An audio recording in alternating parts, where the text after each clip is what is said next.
Y vamos a leer en el capítulo 35 de Isaías.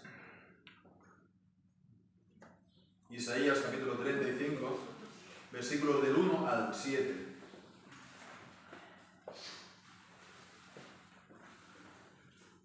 Y dice así la palabra del Señor: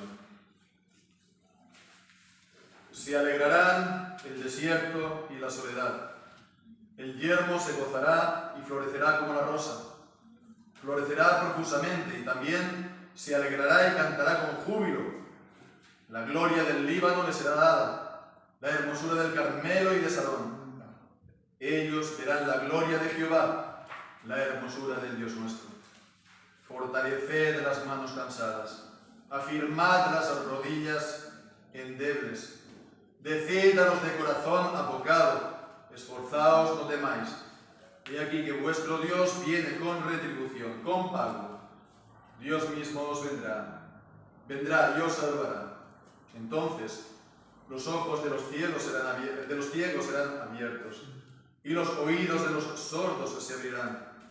Entonces el cojo saltará como un ciervo, y cantará la lengua del mudo, porque aguas serán cavadas en el desierto, y torrentes en la soledad. El lugar seco se convertirá en estanque, y el sequedal en manaderos de aguas. En la morada de chacales, en su guarida, será lugar de cañas y juncos. Amén. El Señor bendiga su santa palabra. La vida del cristiano es, sin duda, una vida de bienaventuranza, una vida de gozo, de profundo gozo en el Señor por su salvación, que recibimos aquí, comenzamos ya a experimentar aquí y dura para siempre. Ahora bien, no siempre nosotros lo vemos así y no siempre nos encontramos en este gran gozo, ¿no?, inmersos de este sentimiento de gran felicidad por haber conocido al Señor y su salvación. Están muchas cosas, están las preocupaciones de esta vida, las preocupaciones del comer, del vestirse, del trabajo, de todas las cosas que componen pues nuestra vida de cada día, que hasta cierto punto son normales, no las podemos quitar, están ahí y van a estar ahí siempre, pero hemos también de hacer atención porque pueden llegar a ser extremadamente peligrosas, espiritualmente hablando. Recordemos la parábola del sembrador, la semilla que cayó entre espinos, y vino, pues los pinos, esta espiga pues creció, pero también crecieron las preocupaciones de esta vida, y al final estas preocupaciones de esta vida ahogaron la semilla y no dio fruto. Entonces pueden llegar a ser realmente peligrosas espiritualmente para los cristianos. Pero también a veces están los problemas y las dificultades espirituales que tenemos en esta vida como creyentes. Esos problemas, cuando no éramos cristianos, no los teníamos. Y los que no son cristianos tampoco los tienen. Son los problemas, pues, de sentirnos lejos del Señor, o de sentir que el Señor está lejos de nosotros, de no tener, pues, al menos presente, viva en nuestra alma, su presencia y su ayuda en nosotros, de sentirnos, como una caña cascada, un pábilo que humea, algo que está seco y que no da fruto. Ya digo, esto son preocupaciones que los no cristianos no tienen. Nosotros mismos, antes de conocer al Señor, tampoco las teníamos. Tendríamos tal vez las de esta vida, tendríamos las preocupaciones ligadas a nuestra propia manera de ser, de vivir, nuestro carácter, etc. Pero no estas preocupaciones de no estar en comunión con el Señor. Estos son las preocupaciones de los hijos de Dios. Es como en el libro de Cantares, cuando la joven se levanta para abrir a su amado. Se levanta, pero no lo hace a tiempo, y el amado ya no está. Y lo buscó y no lo halló. Y estaba pues desfalleciendo de amor por él. Y es así que a veces nos podemos sentir nosotros completamente secos, completamente estériles.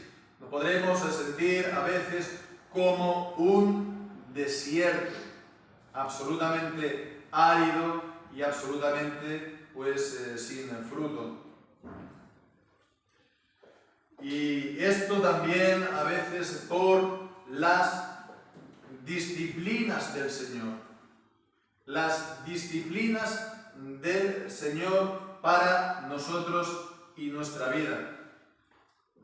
Porque, de hecho, estos versículos que hemos leído, el versículo 3 y 4, fortaleced las manos cansadas, afirmad las rodillas endebles, decid a los de corazón apocado, esforzaos, no temáis. He aquí que vuestro Dios viene con retribución, con pago, Dios mismo vendrá y os salvará. Estas palabras están citadas en el Nuevo Testamento, en Hebreos 12. Allí está a partir del versículo 12, cuando dice: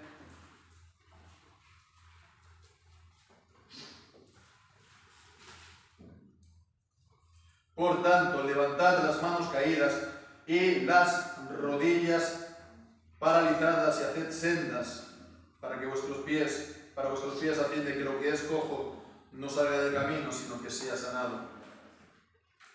¿Y cuál es el contexto en Hebreos 12? El contexto es el castigo del Señor, el contexto es la disciplina del Señor, que el Señor pues nos envía para que participemos de su santidad, para limar nuestra vida, depurarla y purificarla de los restos de pecado, de aquello que impide la comunión con el Señor y el disfrute, por lo tanto, de su presencia y de su gracia. Bien, pues entonces vemos estas palabras en Isaías capítulo 35, es para los creyentes y para el pueblo fiel que se está esforzando, que está pasando por estas situaciones, que está esperando en el Señor y que está esperando al Señor. Vemos entonces estos mandamientos que hemos leído en los versículos 3 y 4. Fortaleced las manos cansadas, afirmad las rodillas endebles, decid a los de corazón apocado, esforzaos, no temáis. Todo esto son mandamientos que el Señor nos da. Son mandamientos a fortalecer, a afirmar, también pues a esforzarse y a no temer. Está hablando pues de las manos cansadas. Las manos cansadas, aquí se está refiriendo a nuestras obras cuando estamos cansados de actuar y de vivir como creyentes. El Salmo 73, al ver la prosperidad de los impíos, uno se viene abajo al ver las dificultades que uno mismo experimenta y dice, pues por poco, pues lo dejo todo correr. Las manos cansadas por servir al Señor y por obedecerlo, y a veces sin fruto, sin resultado aparente en nuestras vidas. Dice también afirmar las rodillas endebles, y aquí es también una ilustración, una imagen de ¿qué? De la estabilidad, de la firmeza en la vida, de que uno está tambaleándose, uno está que no tiene realmente la firmeza en el Señor, uno está claudicando, a veces entre dos aguas, entre dos pensamientos, uno está realmente indeciso, como también dice Santiago capítulo 1. Pues entonces vemos, están las acciones, está esta falta de firmeza y de solidez como creyentes, está también el corazón apocado, la mente y la voluntad, nuestro espíritu, nuestro corazón, que le falta valentía, que le falta decisión para servir al Señor. Le falta a veces esa resolución de decir, sí, Señor, amén, cueste lo que cueste, porque miramos más bien lo que cuesta, o más bien lo que nos parece a nosotros, o nos imaginamos nosotros que nos va a costar. Señor, es demasiado lo que me pides, Señor, es demasiado lo que me va a costar esto. El corazón apocado por nuestros propios pensamientos y nuestros propios miedos y temores. Pues el Señor dice, decid a los de corazón apocado, decid los unos a los otros. El Señor nos lo dice en su palabra, nos lo debemos de decir los unos a los otros, nos lo hemos de decir nosotros a nosotros mismos, en base a la palabra de Dios. Esforzaos. Josué capítulo 1. Esfuérzate y sé valiente. Sigue al Señor. No importa lo que pueda esto aparentemente costar. Sigue al Señor, esfuérzate, sé valiente. No temáis.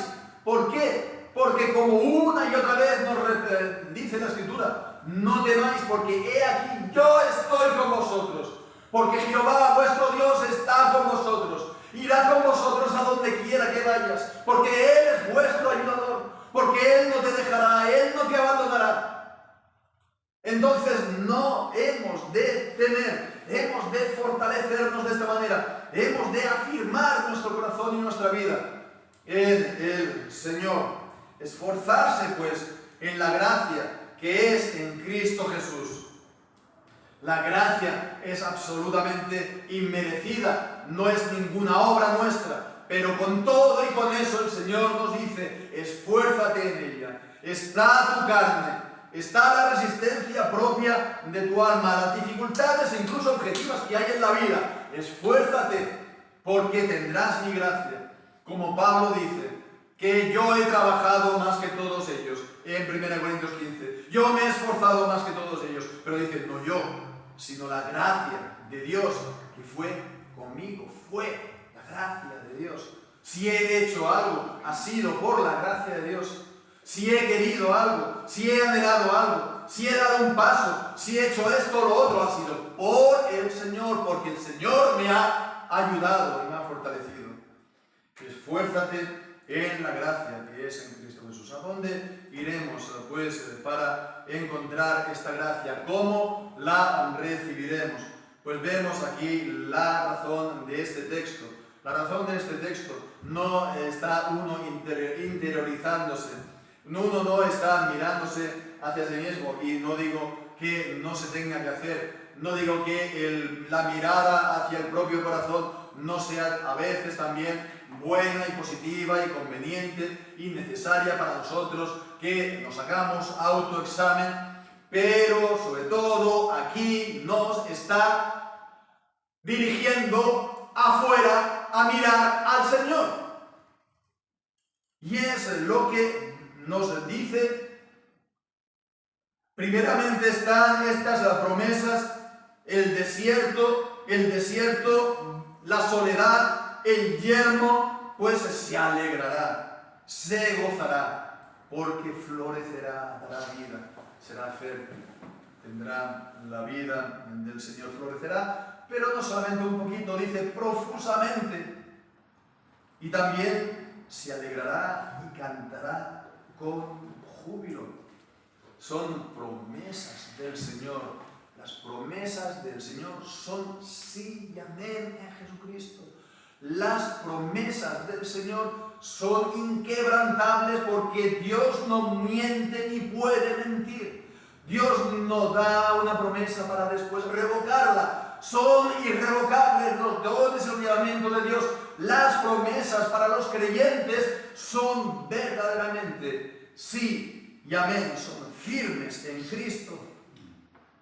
Y las promesas, por lo tanto, son este gran fundamento y esta base para nosotros, pero también está la promesa de la presencia de Dios. Ellos verán la gloria de Jehová, la hermosura del Dios nuestro. Versículo 2. Verán la gloria y la hermosura del Dios nuestro. Y vemos, la palabra de Dios nos habla de la gloria de Dios. De la gloria de Dios, Dios absolutamente glorioso. Pero también nos habla de la hermosura de Dios. De la hermosura de Dios, de la hermosura de Cristo. Y es también esto que tenemos de hacer atención, la hermosura de Cristo para nosotros. La hermosura de Cristo para nuestra alma. Como dice el Salmo 45, ¿no? Que Él es incomparable. ¿A quién se puede comparar? A nuestro Cristo, que nos amó y se entregó a sí mismo por nosotros cuando éramos pecadores y estábamos en nuestros pecados. Él es el absolutamente hermoso y glorioso para nosotros. Es lo que nos enseña Cantares. El Cantar de los Cantares, este cántico de amor de los creyentes y de la Iglesia a Jesucristo, este deseo de amor por Él y de estar en comunión con Él. Él es cuán bello, cuán glorioso es para nosotros. Él es el Señor Jesucristo, absolutamente glorioso. Pero también es absolutamente hermoso para nosotros. Él es el deseo y el amor de nuestra alma, estar juntamente con Él y en comunión con Él. En Él no hay ninguna tacha, en Él no hay ningún defecto, en Él no hay ningún mal. Él es todo bueno, todo bien para nosotros, Cristo. Y además tenemos su amor por el que nos ha amado hasta entregarse a sí mismo por nosotros. Él además vendrá por nosotros. Él no nos dejará solos. Si por un tiempo nos vemos o sentimos alejados, Él vendrá. Él vendrá juntamente con nosotros, por nosotros. Y Él viene, dice, con retribución, con pago, por supuesto, retribución y pago para los impíos. Cuando Él venga, pues va a retribuir y darle la paga por sus pecados. Pero en Hebreos capítulo 6, esto está aplicado también para los creyentes. Cuando dice en capítulo 6 de Hebreos y en el versículo 10, porque Dios no es injusto para olvidar vuestra obra y el trabajo de amor que habéis mostrado a su nombre, habiendo servido a los santos y sirviéndolos aún. Y dice en 1 Corintios capítulo 15, el apóstol Pablo también, allí palabras parecidas, cuando dice: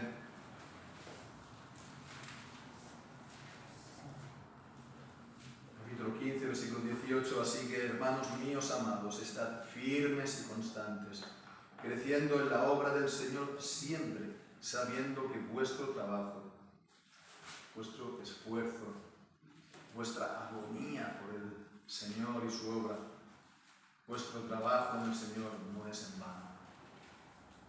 Él no es injusto. Él vendrá con retribución.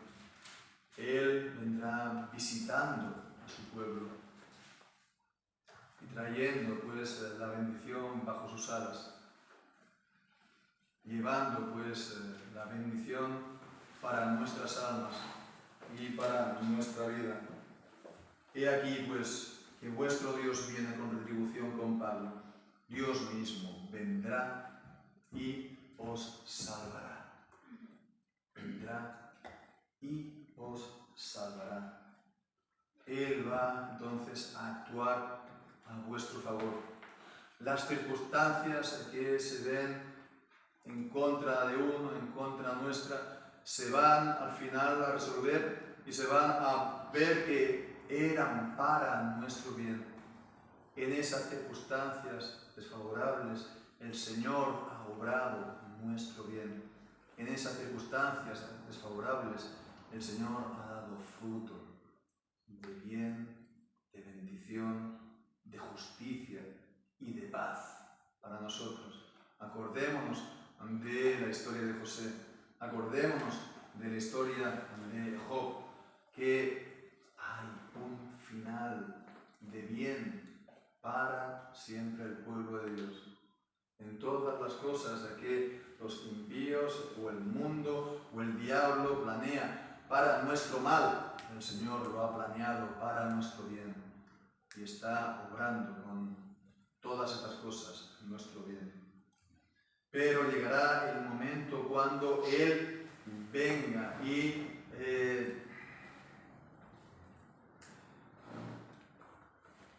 digamos que lo aclara todo, desenvuelve el misterio, aclara la situación, resuelve pues entonces todo el problema. ¿Por qué ha sido todo esto? ¿Por qué me ha venido? Pues el Señor viene y he aquí que entonces tenemos pues la respuesta. En todo caso, lo más importante es que Él ha venido. Lo más importante es estar en comunión con el Señor. Hemos, por lo tanto, de estar esperando la venida de nuestro Señor. Estas palabras, cuando las escribió Isaías para el pueblo del Antiguo Testamento, significaba que tenían que estar esperando la venida del Mesías. Tenían que estar esperando la venida de aquel que Dios enviaba para salvar el pueblo de sus pecados. Era Él quien iba a hacer cumplir todo esto que hemos leído. Entonces era algo que todavía estaba futuro para ellos. Ellos lo esperaban, como Abraham en Juan capítulo 8 se nos dice: Él vio mi día y se gozó, y los profetas pues también, ellos inquirían la salvación que había de venir con Jesucristo y las glorias. Ellos estaban, por lo tanto, esperando, con esa espera activa, esperando al Señor, y al final, como dice pues Juan capítulo 1, a lo suyo vino y los suyos no lo recibieron. Jesucristo vino a su pueblo y el pueblo pues se endureció en sus pecados. Ayer estuvimos viendo el Salmo 95 y también la advertencia en contra del endurecimiento del pecado, el endurecimiento del corazón. Pero vemos aquí esta venida también de Jesucristo trae el quitar el endurecimiento del corazón sobre su pueblo, sobre sus amados, sobre sus elegidos. Versículo 5: entonces los ojos de los ciegos serán abiertos y los oídos de los sordos se abrirán. En capítulo 6, versículo 9-10, pues tenemos estas palabras de endurecer el corazón, ¿no? Para que viendo vean y no entiendan, y oyendo oigan y no comprendan. Pues el Señor quita ese endurecimiento porque el Señor a quien quiere endurecer, endurece, y de quien quiere tiene misericordia, Romanos 9. El Señor entonces se quita también y obra desde dentro por su Espíritu Santo y en su palabra. Y vino pues Jesucristo y pues parte del pueblo entonces cayó en endurecimiento y el remanente pues creyó. Y nosotros entonces estamos unidos a este remanente, somos nosotros también este remanente, hemos sido injertados en la planta, en la vid del pueblo de Dios, somos el Israel de Dios.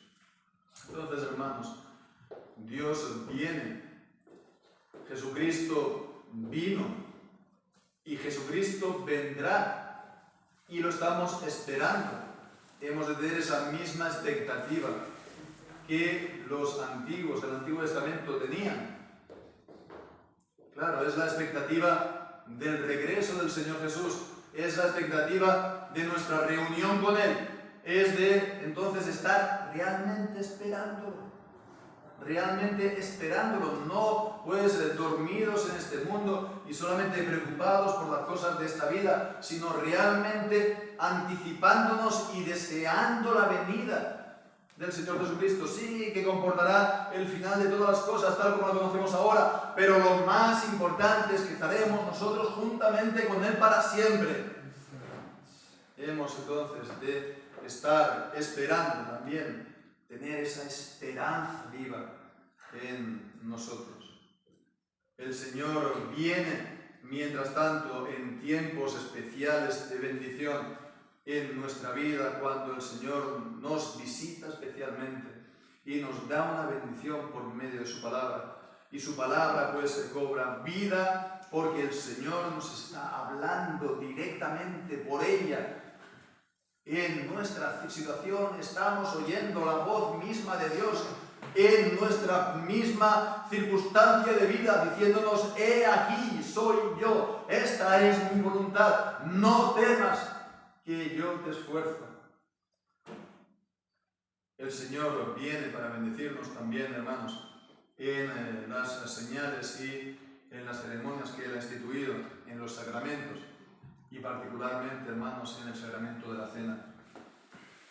Es el momento pues destacado para los creyentes y para la congregación, para estar con el Señor, para renovar pues nuestra vida con el Señor, nuestro compromiso con Él, en el deseo, en el anhelo, hermanos, de tener esta comunión con Él vivificada, aumentada, engrandecida.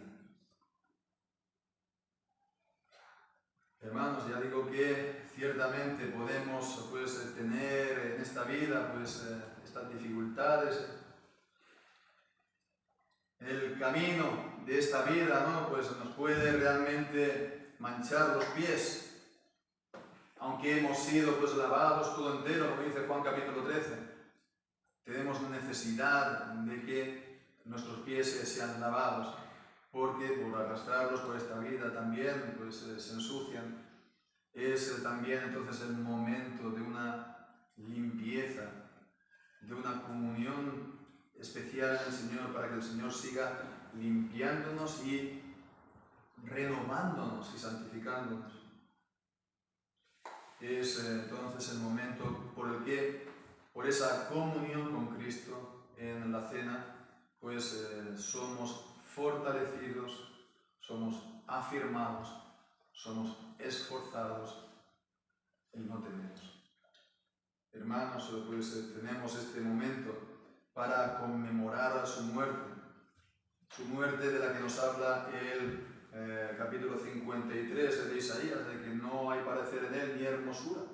Su rostro fue desfigurado completamente. Pero hermanos, pensemos, Él hizo esto, nuestro amado Señor Jesucristo, para salvarnos de nuestros pecados. ¿Cuándo nosotros éramos pecadores? ¿Cuándo nosotros éramos enemigos? ¿quién dará la vida por su enemigo? ¿Quién dará la vida? Él lo hizo por nosotros, hermano. Así que, pues estemos en esta espera, estemos anhelantes, estemos expectantes, estemos anticipándonos, estemos pues deseando esta unión con Cristo por medio de la fe en Él. Para que podamos entonces decir, sí, ven Señor Jesús, ven a mi alma. Como también siempre debe ser nuestra oración como creyentes y como iglesia. Sí, ven Señor Jesús. Que estemos reunidos contigo. Sácianos de tu bien. Amén.